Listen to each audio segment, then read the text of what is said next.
The sun rose gently over San Francisco, painting the bay in a soft orange hue that rippled across the water like warm silk. Ethan Carter adjusted his tie in front of the cracked mirror of his small apartment. The tie was the same one he had worn at his wedding years ago, slightly frayed, but still carrying the memory of better days. Mia, his 6-year-old daughter, sat at the kitchen table with a bowl of cereal and her messy ponytail tilting to one side. "Daddy, you look fancy," she said with a grin, milk dripping from her spoon. Ethan smiled, crouching down to her level. "Big day today, sweetheart. Daddy's going to an interview. If I get the job, we might finally buy that pink bike you keep talking about." Her eyes lit up like fireworks. "Promise?" "Promise," he said, crossing his heart with a laugh. The apartment was quiet, except for the hum of the old refrigerator and the faint sound of the city waking up outside. Ethan had been unemployed for 6 months, taking whatever small repair jobs he could find, fixing heaters, mending fences, anything to keep food on the table. The upcoming interview at Montgomery Group, one of the city's biggest tech corporations, was his one shot to start over. Mia slipped a tiny object into his palm. "Here, my lucky charm." It was a beaded bracelet, made from colorful plastic strings. "You made this?" She nodded proudly. "It'll keep you safe. And maybe make them like you." Ethan smiled, placing it on his wrist. "Then how could I fail?" He grabbed his worn leather briefcase, another relic from better times, and kissed Mia on the forehead. "I'll be back before dinner, okay? You be good for Mrs. Hanley." She saluted playfully. "Yes, sir." Outside, the city buzzed with energy. People hurried to work, coffee cups in hand, unaware that within an hour, their world would tilt and crumble. Ethan boarded the metro, heart pounding with a mixture of nerves and hope. He rehearsed answers in his mind. "I believe in designing for people first. My strength is finding solutions under pressure." He didn't know how true that last sentence would soon become. By mid-morning, the streets near Montgomery Tower, a sleek, 50-story building of glass and steel, shimmered in the sunlight. Ethan arrived early. He stood across the street, staring up at the skyscraper, imagining his life changing inside those walls. He checked his phone. 10:15 a.m. The interview was at 10:30. He took a deep breath, straightened his tie, and began crossing the street. Then the ground roared. At first, it was just a tremor, a soft vibration underfoot, but within seconds, the world convulsed. Streetlights swung violently, windows shattered, screams filled the air. Ethan staggered, struggling to keep his balance as cars skidded and collided. An earthquake, massive, deafening, merciless. The ground split a few feet away. Ethan dropped his briefcase, heart hammering, eyes darting toward the Montgomery Tower. The top floors swayed, glass panels raining down like glittering knives. He could have run, most people did. But then, he heard it. A scream, faint, dispirited, coming from the wreckage of a nearby parking structure that had caved in. He hesitated only for a second, just 1 second, that would change everything. His phone buzzed in his pocket. The hiring manager's name flashed on the screen. "Mr. Carter, are you on your way? Ethan ended the call. Without a second thought, he sprinted toward the collapsing structure. Dust and smoke filled the air, stinging his eyes. A woman's voice cried out again, closer this time. "Help, please!" Ethan crawled through a narrow gap between broken concrete slabs. "Hold on. I'm coming." He found her pinned under a fallen beam, her legs trapped. Her once pristine white suit was torn, covered in dust and blood. Her hair, long, chestnut brown, clung to her face. Despite the chaos, there was something unmistakably graceful about her. "Can you move?" he shouted. She shook her head weakly, coughing. I can't." Ethan tried to lift the beam, muscles straining. It didn't budge. He looked around, spotted a metal rod nearby, wedged under a piece of rubble. Using it as leverage, he pushed with everything he had. His back screamed in pain, but the beam shifted just enough. "Go, crawl out," he urged. She gasped and pulled herself free, collapsing into his arms. Ethan carried her out of the debris as aftershocks trembled beneath their feet. Once outside, he laid her down on the cracked pavement. Sirens wailed in the distance. "Are you okay?" he asked, brushing dust off her face. Her eyes fluttered open, hazel, clear, filled with disbelief. You saved me." Then everything went black for him. When Ethan opened his eyes, everything smelled like antiseptic and clean sheets. He was in a hospital room. The steady beep of a heart monitor filled the silence. His arm was bandaged, his ribs sore. "Daddy," Mia's voice cut through the haze. She leaped into his arms, tears streaming down her cheeks. "You're okay. They said you were hurt." He winced, hugging her carefully. "I'm okay, baby. Just a little bruised." A nurse walked in, smiling softly. "You're lucky, Mr. Carter. You were brought in by a woman who said you saved her life." Ethan blinked. "The woman from the rubble? She paid for everything. Your treatment, your daughter's stay, even the meals. Said she'd come back to see you." That afternoon, the door opened. The woman from the collapse stepped in, now clean, elegant again, but with a small bandage on her forehead. She carried a bouquet of white lilies. "Mr. Carter," she said softly, her voice smooth but warm. "I'm Isabella Montgomery." Ethan's heart skipped. Montgomery, the name of the very company he was supposed to interview with. "I think I was on my way to meet your people," he said, half smiling. Isabella laughed gently.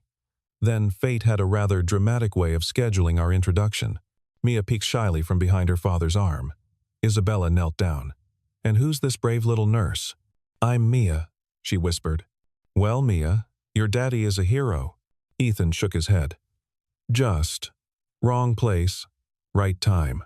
But Isabella didn't see it that way. In the days that followed, she visited again and again, bringing books, flowers, toys for Mia. She asked about his life, his work, his dreams. And though Ethan tried to keep things light, she could see the quiet exhaustion in his eyes, the look of a man who'd carried the world alone for too long. The first time Ethan stepped out of the hospital, the world felt strangely fragile. Buildings still bore cracks from the earthquake, and entire streets were closed off for repairs. Yet, for the first time in years, he didn't feel entirely broken himself. Isabella had left her driver waiting outside a sleek black Mercedes that looked absurdly out of place next to Ethan's thrift store clothes. When she offered him a ride home, he almost refused out of pride. But Mia, bouncing excitedly at his side, tugged on his sleeve. "Daddy, can we ride in the fancy car?" "Please." He smiled. "Okay, just this once." The car glided through the damaged streets, silent except for the occasional whisper of tires over debris.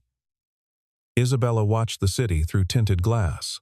"I've lived here all my life," she murmured. "But I've never seen it like this. Makes you realize how easily everything can fall apart." Ethan nodded. "Yeah, things fall apart fast. The hard part's putting them back together." When they reached his neighborhood, a modest area on the edge of Daly City, Isabella's eyes softened. She noticed the peeling paint, the cramped stairwell, the neighbors who peered curiously from behind half-broken blinds. He carried Mia up the stairs, but before he disappeared inside, Isabella called out, "Ethan." He turned. "I know this is sudden, but I meant what I said at the hospital. You saved my life. I'd like to help you get yours back." He frowned. "You already did more than enough." "This isn't charity," she said gently. "It's gratitude, and maybe fate." Her tone caught him off guard. She handed him a white envelope. Inside was a card embossed with the silver logo of Montgomery Group. "Come by my office next week. I have something for you." He hesitated, then nodded. "All right." On the morning of his visit, Ethan borrowed a suit from a neighbor. It was one size too big and smelled faintly of mothballs, but it would do. He left Mia with Mrs. Hanley again, promising to be home by lunch. The Montgomery Group's headquarters loomed high above the city skyline. Inside, everything gleamed: marble floors, glass elevators, polished chrome. Receptionists greeted visitors with smiles as polished as their shoes. Ethan felt wildly out of place. But when Isabella appeared, she didn't look like the kind of billionaire who lived above the clouds. She wore a simple navy dress, hair tied back, and an expression that said she'd been waiting just for him. "Mr. Carter," she greeted, extending her hand. "Or may I call you Ethan?" He smiled nervously. "Ethan's fine." She led him to a private conference room. On the wall hung photos of her with world leaders, tech summits, awards. Yet she seemed indifferent to all of it. "I looked into your background," she began. 10 years as a mechanical safety engineer at Carson Tech. Multiple patents in applied mechanics. And then, a gap. "After my wife passed, I couldn't keep up," he said quietly. "Raising a kid alone. It changes your priorities." She nodded. "Understandable. Still, I'd like to offer you a position here. Head of Engineering Safety. It's yours if you want it." Ethan blinked, stunned. "Wait, just like that? You don't even know if I can still do the job." "Oh, I know," Isabella said with a small smile. "You lifted a steel beam off me with nothing but leverage and grit. If that's not engineering under pressure, I don't know what is." He laughed for the first time in weeks. "You make a hard offer to refuse. So don't." Over the next few months, Ethan's life shifted in ways he couldn't have imagined. The job was demanding, but exhilarating. He designed earthquake-resistant frameworks for Montgomery's upcoming smart building projects, something deeply personal after what they'd all survived. His co-workers respected him quickly. Word spread that he was the man who saved the boss. But Isabella made sure he was treated like any other employee, except for the occasional lunch she invited him to, where they'd talk not about business, but about life. Mia, meanwhile, became a tiny celebrity in the office. Whenever Isabella visited Ethan's department, Mia would trail behind, clutching a sketchbook. "She's been designing buildings," Isabella once said, glancing at Mia's scribbles. "Maybe a future architect?" Ethan chuckled. "Or a chaos engineer. She likes knocking over her Lego towers more than building them." "You never know," Isabella said. "Sometimes destruction is how we learn structure." There was a hint of sadness in her voice, the kind born from too many sleepless nights and boardroom wars. Ethan noticed that whenever she talked about her company, her tone carried fatigue instead of pride. "Must be hard," he said once, "running an empire." She shrugged. "It's lonely. Success doesn't keep you warm at night." He didn't answer, but the look in his eyes told her he understood perfectly. One rainy Friday evening, the power flickered in the office. Most employees had gone home, but Ethan stayed behind, finishing a report. Isabella found him working by the light of his phone. "You never stop," she said softly. He looked up, smiling. "Guess old habits die hard." She set down 2 cups of coffee. "Then maybe this helps." They sat together by the window, watching the city's flickering skyline. Outside, rain streaked across the glass like tears on a face. "You know," Isabella said after a long silence, "the day of the earthquake, I was on my way to fire 10 people. My team had made mistakes, and I wanted control back. But lying under that rubble, I realized control is an illusion." Ethan listened quietly. "When I saw you crawl through the dust," she continued, "I thought I was hallucinating. No one else came back into that building. You did." He shook his head. "Anyone would have." "No," she said, looking straight at him. "Not anyone. Just you." Their eyes met steady, unguarded. For the first time, Ethan saw the woman behind the fortune, not the billionaire on the magazine covers. And Isabella saw the man who didn't care about money or fame, only doing what was right. The moment stretched between them, fragile and electric. Then Mia's voice broke the silence from the hallway. "Daddy, can we go home now?" Mrs. Hanley said it's late. They both laughed, the tension dissolving instantly. Days turned into weeks. They spoke often, sometimes about work, sometimes about dreams. Ethan found himself smiling more, feeling lighter, and Isabella, whose life had always been measured in quarterly reports and stock prices, started caring about things like Saturday picnics and little girl laughter. But neither of them dared to name what was happening. Ethan told himself it was impossible. She was a billionaire CEO, and he was a single dad who barely paid rent. People like them didn't end up together. And Isabella, she'd built walls too high, too strong. Love wasn't part of her vocabulary anymore. Yet every time she saw Ethan laugh with Mia, something in her chest softened. She started dropping by their apartment on weekends under the pretense of business check-ins.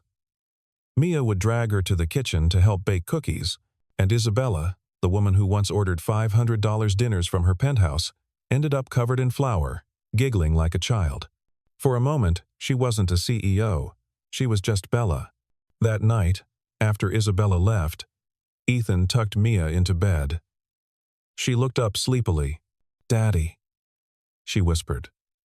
"Do you like Miss Bella?" Ethan smiled faintly. "Why do you ask?" "Because when you talk to her, your eyes shine." He chuckled, brushing her hair back. "Sleep, little one." But as he lay awake later, staring at the ceiling, he realized his daughter was right. Something had changed. Slowly, quietly, Isabella Montgomery had entered his life. And maybe his heart. Spring came early that year.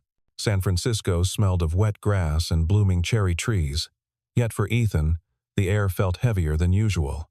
Work at Montgomery Group had changed. The company was expanding, new investors, new headquarters in New York. Rumors spread like wildfire. Half the management would relocate. The rest might be left behind. Ethan didn't say much, but the uncertainty gnawed at him. Mia was thriving in her little school. Their life was finally steady. The thought of uprooting it all scared him more than any earthquake. One afternoon, Isabella called him to her office. The skyline behind her looked hazy in the golden light. "Ethan," she began, voice unusually soft, "I need to tell you something before it becomes official. The board wants me to move the company's main operations to New York." He stared at the floor. "And the team? They'll keep some divisions here, but the core engineering group will relocate. That includes you, if you want." "If I want," he repeated, almost bitterly. "Ethan, I can't," he said, his voice tightening. "Mia's school, her friends, our home. Everything's here. I can't drag her across the country just so I can design buildings she'll never see." Isabella stepped closer. "I understand. I just didn't want to leave without giving you a choice." He looked at her, then really looked. Beneath her calm, there was sadness. Maybe she didn't want to go either. But duty had always been her compass. "I'll find someone to replace me," he said, forcing a smile. "Maybe it's time I go back to fixing things for real people again." She opened her mouth to protest, but he was already heading toward the door. "Ethan," she called softly, "you fixed more than structures here." He paused, but didn't turn back. Weeks passed. Ethan went through the motions, working, eating, sleeping, but something essential was missing. Even Mia noticed. "Daddy," she said one night while coloring at the table, "why doesn't Miss Bella come anymore?" "She's busy, honey. She could still visit." "You visit people, even when you're busy." He smiled sadly. "Some people live in different worlds, Mia." His daughter frowned, as if trying to understand an adult kind of pain. That weekend, Isabella boarded her private jet for New York. From 30,000 feet above, the city lights below looked like a galaxy of tiny fires. Yet she felt nothing but cold. Her assistant asked, "Would you like to rest, Miss Montgomery?"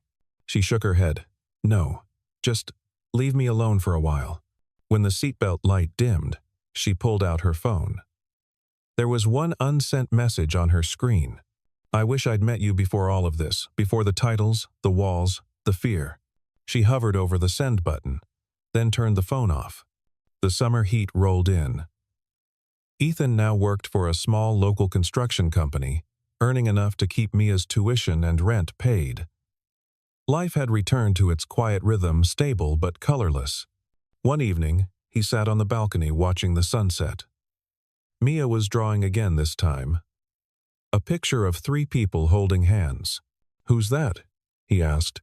She giggled. "You, me, and Miss Bella." He looked away, throat tightening. "Sweetheart, she's far away. She'll come back," Mia said confidently, like it was a fact. Ethan smiled faintly. Kids had a strange way of believing in miracles adults had given up on. Late August. It happened during an inspection at a newly built office tower, one of the first designed using Ethan's earthquake-resistant framework. The ground trembled again. A small aftershock, nothing compared to the previous quake, but enough to make the steel beams groan. Workers panicked. Ethan, instead of running, climbed to the maintenance floor to shut down a loose power generator. He barely reached it before a support bar collapsed.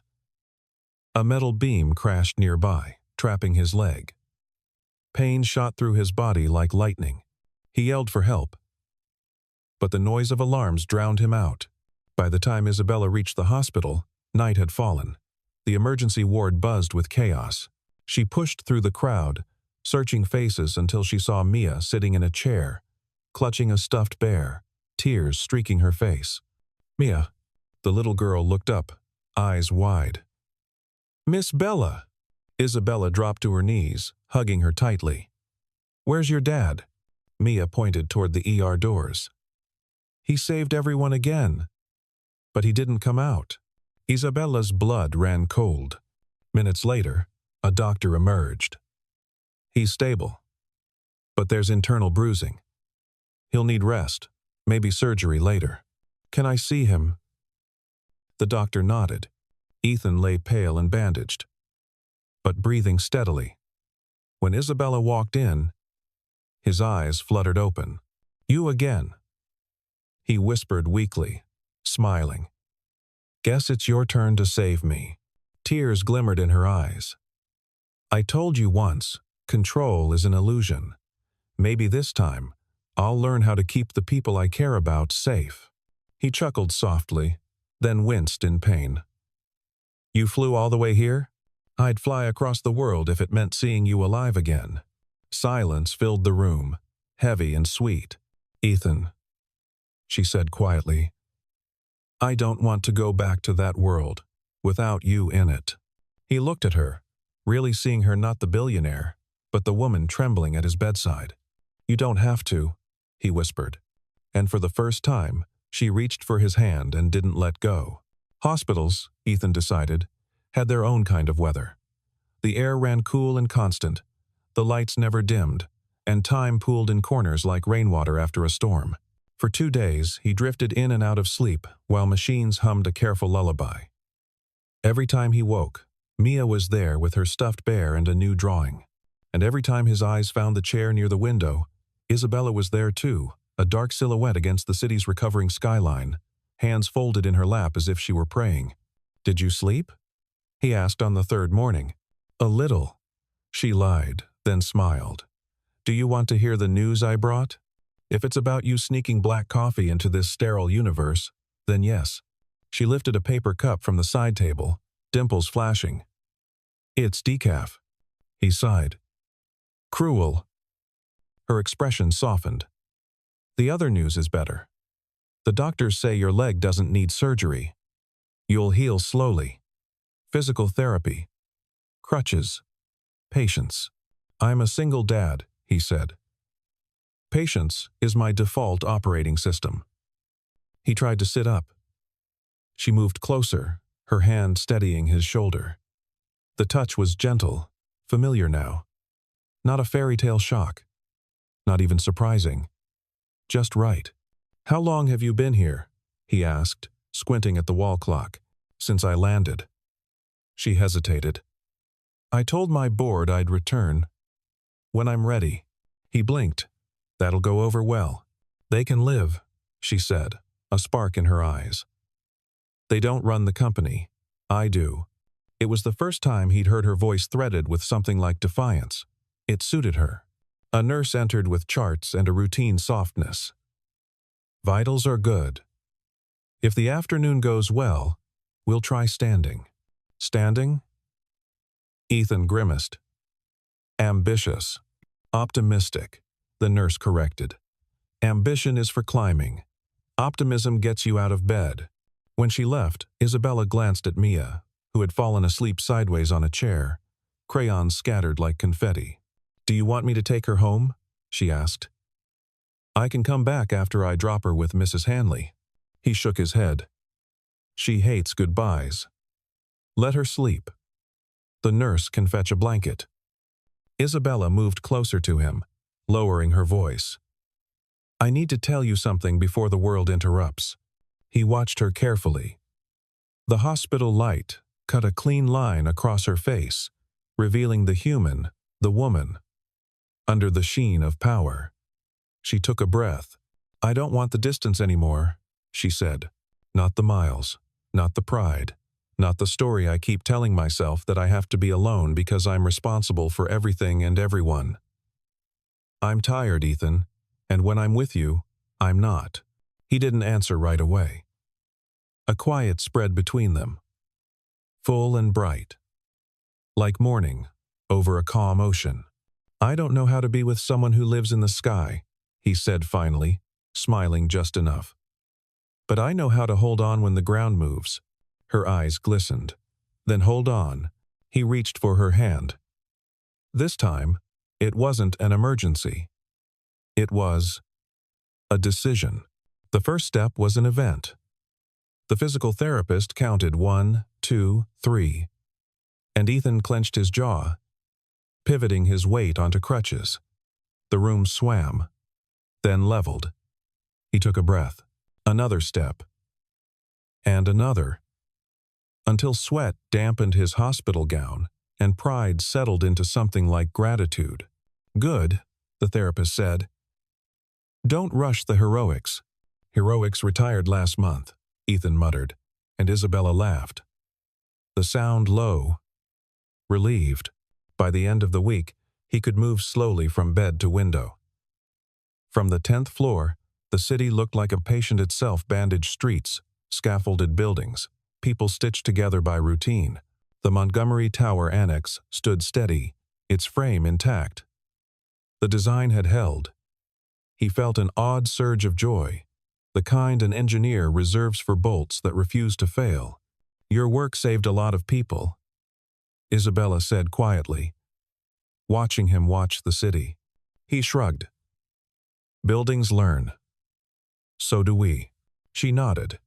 "Then let's learn how to be in the same place." "Which place?" "Here," she said. "San Francisco, if you'll have me." He turned so quickly he winced. "What about New York?" "The board? The expansion? I've been building my life around the largest room I could stand in," she said, measuring her words. "But the only room I want to fit now is the one that has you and Mia in it. The company can expand without relocating the center of my gravity." She half smiled. "And if anyone on the board disagrees, they can buy a compass." "Is that a billionaire metaphor?" "It's a human one." He rested his forehead against the cool window. Relief moved through him like warm water. "All right," he whispered. "All right." Isabella didn't just stay. She showed up. She arrived at the apartment one Saturday, carrying groceries like a civilian: eggs, flour, lemons, basil, the ingredients of a meal learned in some happier kitchen, and Mia greeted her with a ceremonial squeal. "Miss Bella, did you bring the good juice? Is there a bad one?" "The green one," Mia said gravely. "It tastes like grass that went to college." "Duly noted." Isabella lifted a carton of orange juice like a trophy. "Bachelors in sunshine." They cooked, or tried to. Ethan hobbled on crutches, insisting he could chop onions. Isabella, who could out-argue prime ministers, lost a silent war with the oven's pilot light. Mia dusted the floor with more flour than the counter. When dinner finally emerged, lemon chicken, roasted potatoes, a salad that was mostly enthusiasm they ate at the little table with the window open to the evening. After, Mia fell asleep on the couch, her hair a confused halo. Isabella tucked a blanket around her. Ethan watched, not hiding the look that rose in his eyes. "You do that well," he murmured. "What? Blanket management?" "What?"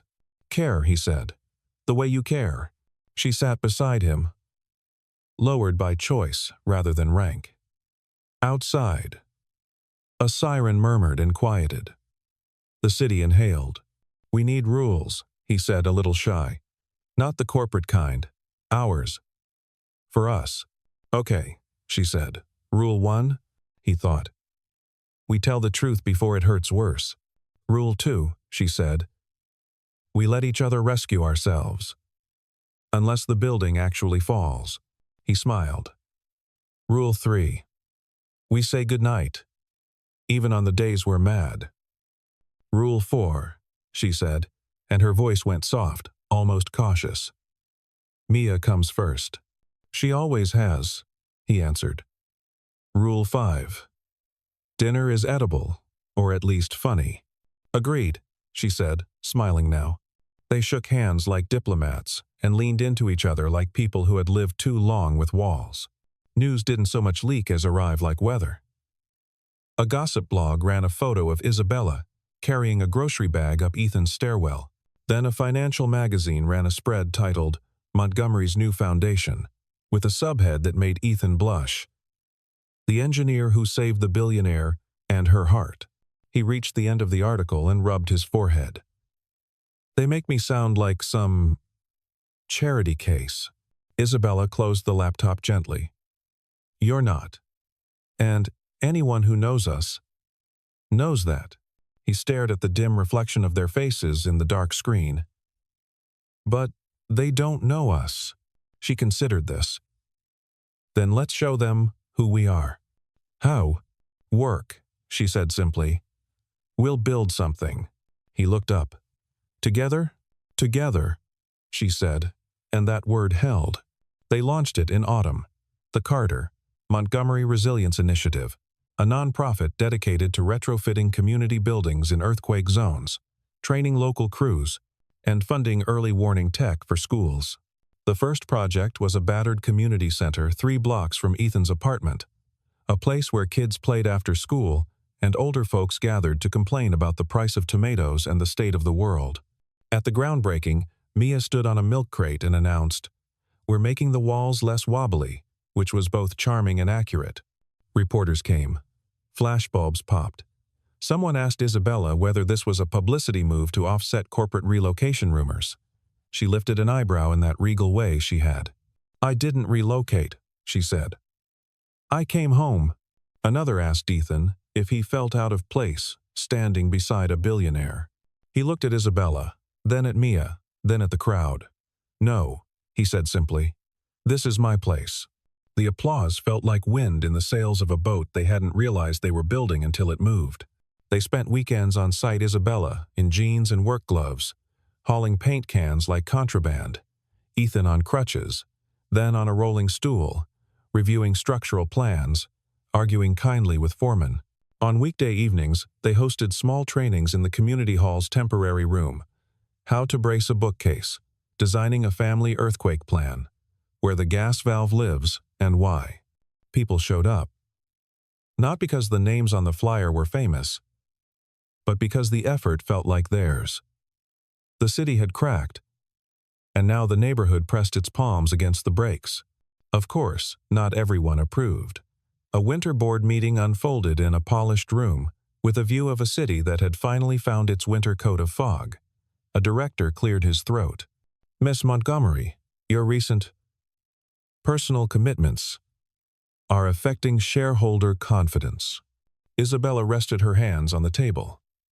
"My commitments are to products that don't fail, and people who don't get left behind. Your image, my image is the least profitable thing I own," she said, not unkindly. "Our earthquake-safe designs just passed an external stress audit with top marks. We're growing. I'm not apologizing." A silence settled. Another director leaned in. There's concern that your proximity to a modest lifestyle will distract. Isabella smiled in a way that made grown executives remember their childhood manners. If modesty is contagious, gentlemen, may you catch it. Ethan heard about the exchange later, not from her mouth but a leaked whisper that flew through the grapevine and landed at his door. He told her over dinner, "I can survive their condescension." "I know," she said. "I can't tolerate their imagination deficit." He laughed. "Is that a technical term?" "Absolutely." She stole a potato from his plate with the casual entitlement of the newly beloved. Diagnostic code. Sky House Syndrome. Symptoms. Confusing height. With value. Treatment? She leaned across the table. Eyes warm. Proximity. To the ground. In late winter, a storm ripped across the bay, slamming rain over the city in fierce sheets. The new roofing on the community center held, but half the neighborhood lost power. Ethan, Isabella, and Mia lit candles in the apartment and made a fort on the living room floor. Outside, the wind howled like an old beast, refusing retirement. Mia slept in the fort with the bear wedged under her chin. Ethan and Isabella lay shoulder to shoulder, staring at the ceiling someone had painted the wrong white a decade ago. The room smelled like rain, crayons, and something new. "This is the best place I've ever been," Isabella whispered into the dark. "An 800-square-foot palace," he said. "It's not the square footage," she said, smiling. "It's the occupancy." Lightning flashed behind the curtains. A second later, thunder answered. He turned onto his side, reached for her hand. "Rule check," he said. "We said goodnight even when we're mad. We didn't add storms." "New amendment," she murmured. "During storms we say goodnight twice." "Goodnight once," he said. "Goodnight twice," she answered. And they both kissed Mia's foreheads where the blanket slipped, and the storm moved on like a story finishing its chapter.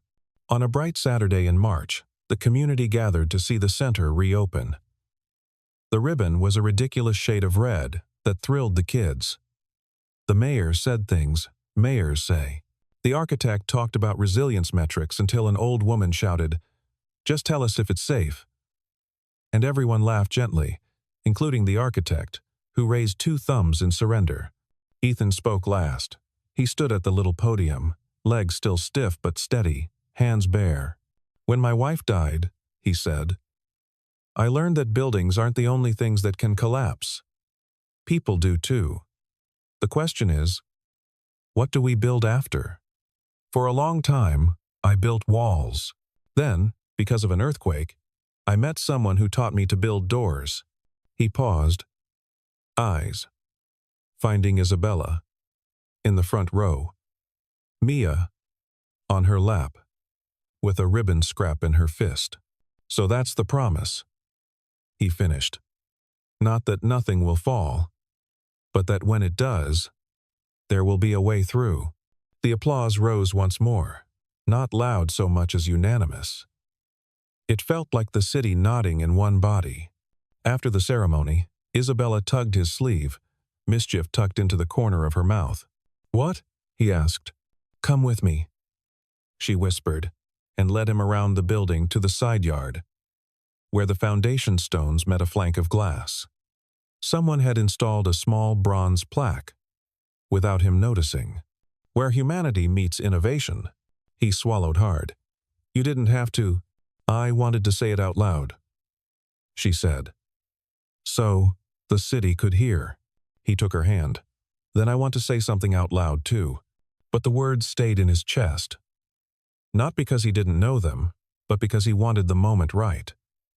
He glanced toward the bay, where the water had resumed its ordinary business of pretending to be silk. He had an idea then. Something that would require help from a 6-year-old co-conspirator, a very patient baker, and a ring he had never imagined buying again. Soon, he thought. Very soon. The morning of the wedding arrived, soft and gold, the kind of day that made the ocean look endless. The ceremony took place by the bay, where the rebuilt community hall gleamed behind them like a promise fulfilled. Ethan stood near the edge of the pier, wearing a navy suit that Isabella had secretly tailored to fit him perfectly.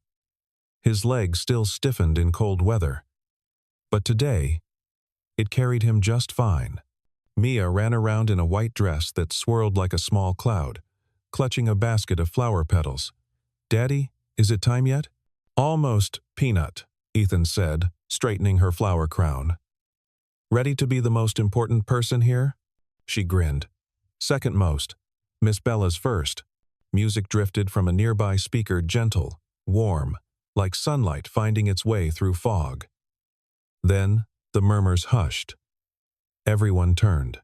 Isabella walked down the aisle, and for a heartbeat, the whole world held its breath.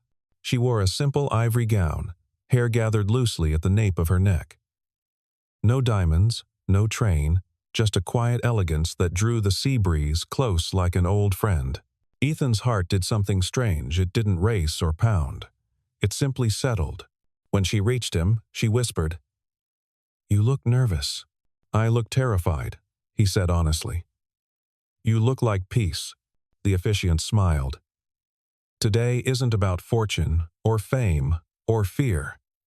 It's about the rare moment when two people decide to stand still, even when the world keeps shaking." As vows were exchanged, Ethan's voice cracked halfway through. "I've rebuilt homes and halls," he said. "But you rebuilt me." Isabella's eyes glimmered, her words quieter than the sea. "You showed me that love doesn't have to be built on power. It can be built on kindness, one beam at a time." When they kissed, the guests cheered, and even the gulls above seemed to circle in blessing. Mia whooped, tossing the rest of her petals in a joyful explosion. The reception took place beside the community hall they had rebuilt. Kids ran between tables. Volunteers from their foundation laughed with engineers, neighbors, and friends. Reporters were banned for the day. This was private, real. Ethan found Isabella later, barefoot on the grass, her shoes forgotten somewhere near the buffet. She was watching Mia dance with the neighborhood band's drummer, pure delight on her face. "Mrs. Carter," he said teasingly, slipping an arm around her waist. She leaned back into him. "Still sounds strange. Give it time. Will the ground ever stop moving for us?" she asked quietly. He looked at her, then at the horizon, where the sky and water met without a line between them. "Maybe it doesn't have to. Maybe the point isn't to wait for it to stop. It's to learn to dance while it moves." She smiled, closing her eyes. "Then let's keep dancing." Later that evening, when the lights dimmed and guests drifted home, the three of them stood alone by the water. Mia pointed to the stars. "Daddy, do you think Mommy can see us?" Ethan's throat tightened. "Yeah," he said softly. "I think she's the brightest one right there." Isabella slipped her hand into his. "She'd be proud," he nodded. "She'd tell me to stop being scared of happy things." The bay wind brushed against them, and for a long, unbroken moment, everything was still the kind of stillness that didn't come from silence, but from peace finally earned. Behind them, the bronze plaque caught the moonlight. "Where humanity meets innovation and love learns to rebuild." Ethan turned to Isabella, kissed her hair, and whispered, "We made it." She smiled. "No, love. We're just beginning." And as the tide rolled in, the city hummed with quiet life, steady, resilient, and beautifully alive. The kind of night where even the earth itself seemed content to rest.